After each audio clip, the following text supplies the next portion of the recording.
हालिया विधानसभा चुनाव नतीजों का असर अब बिहार में महागठबंधन की सेहत पर पड़ने लगा है। महागठबंधन की बात हम इसलिए कर रहे हैं क्योंकि बिहार में इंडिया अलायंस से पहले महागठबंधन ही सरकार में आई थी। महागठबंधन का स्वरूप ही था जिसमें कांग्रेस, राष्ट्रीय जनता दल, जेडीयू और लेफ्ट पार्टियां शामिल हैं। जो हालिया विधानसभा चुनाव हुए राजस्थान, छत्तीसगढ़ और मध्य प्रदेश, इन चुनावों में जिस तरह कांग्रेस की हार हुई, उसके बाद जेडीयू के नेताओं ने एक एक करके सवाल खड़े करने शुरू किए और जेडीयू नेताओं की तरफ से ये कहा गया कि जो कांग्रेस का दंभ था, कांग्रेस का कहीं ना कहीं अहंकार था, वही हार का कारण बना, क्योंकि कांग्रेस ने क्षेत्रीय दलों या यूं कह लीजिए कि इंडिया अलायंस में जो दूसरे दल शामिल हैं उन दलों का सहयोग नहीं लिया।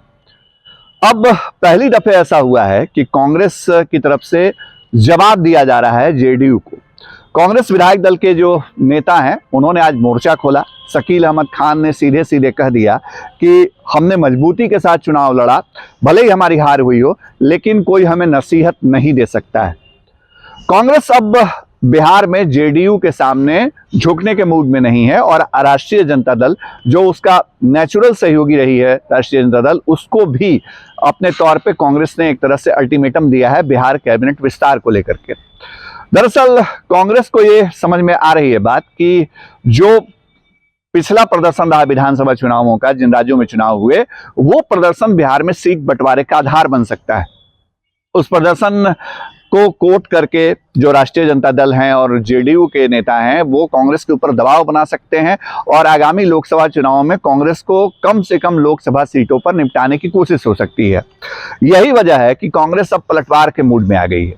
कांग्रेस के नेता ये कह रहे हैं कि जो लोग हमें बता रहे हैं कि हमारी वजह से बीजेपी को जीत मिली, उनको अपना इतिहास देखना चाहिए। जो बीजेपी के साथ आकर के सरकार बना लेते हैं, यानी सीधे सीधे कांग्रेस के निशाने पे जनता दल यूनाइटेड है और कांग्रेस के निशाने पे मुख्यमंत्री नीतीश कुमार हैं, जो अपनी सुविधा के मुताबिक कभी बीजेपी के साथ चले जाते हैं, कभी बीजेपी से दूर चले जाते हैं। अब इसको लेकर के सियासत जो है वो बिहार में इस वक्त गर्म हो रही है। लेकिन शकील अहमद खान ने यह भी कहा है कि हमको जो 2 कैबिनेट में मंत्री पद चाहिए उसमें देरी हो रही है और जो कांग्रेस के बड़े नेता हैं राहुल गांधी और कांग्रेस अध्यक्ष मल्लिकार्जुन खड़गे ने इंडिया गठबंधन की बैठक के दौरान ही ये बात कही थी। कांग्रेस के नेता ये भी कह रहे हैं कि राष्ट्रीय जनता दल और लेफ्ट के सहयोगी के तौर पे हम सरकार में शामिल हुए थे, तो हमको हमारा वाजिब हक चाहिए। अब इससे इतर एक और डेवलपमेंट हुआ है।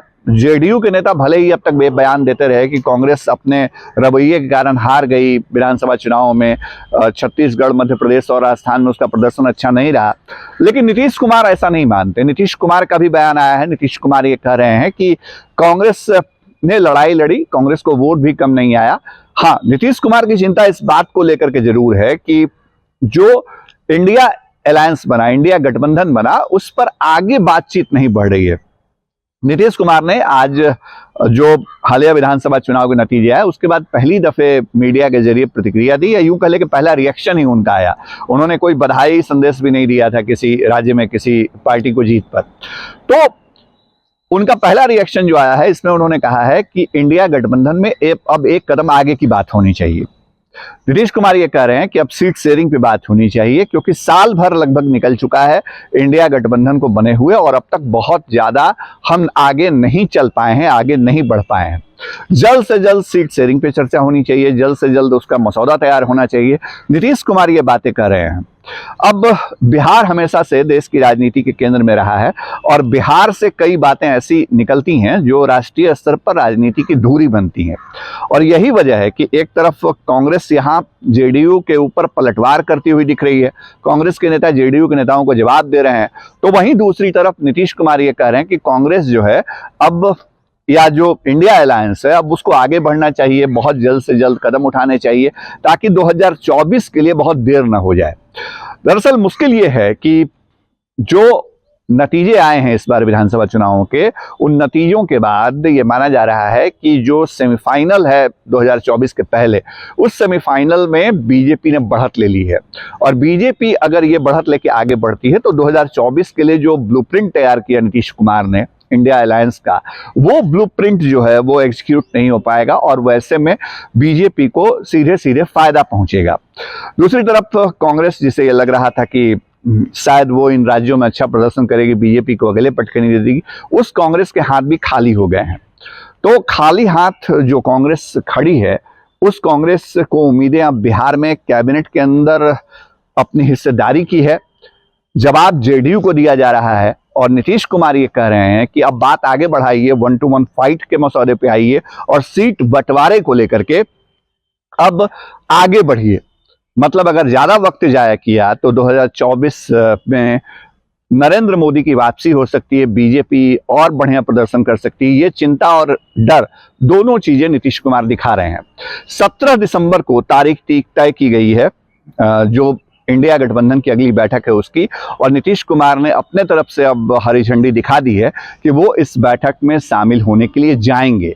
मतलब ये आखिरी मौका भी हो सकता है, और अगर बात आगे बढ़ी सीट बंटवारे पर इंडिया गठबंधन में, तो हो सकता है बैठकें आगे बहुत जल्दी हों और एक कह सकते हैं कि मजबूत तौर पे जो तमाम विपक्षी दल हैं वो एकजुट होकर के आगे बढ़ें। भविष्य की राजनीति में क्या होगा ये कोई नहीं बता सकता, लेकिन फिलहाल हम यही कह सकते हैं कि बिहार में जो राजनीतिक कसावट देखने को मिल रही है, वो कसावट आगे आने वाले दिनों में देश की राजनीतिक दिशा को तय करेगा। शशिभूषण, बिहार तक, पटना।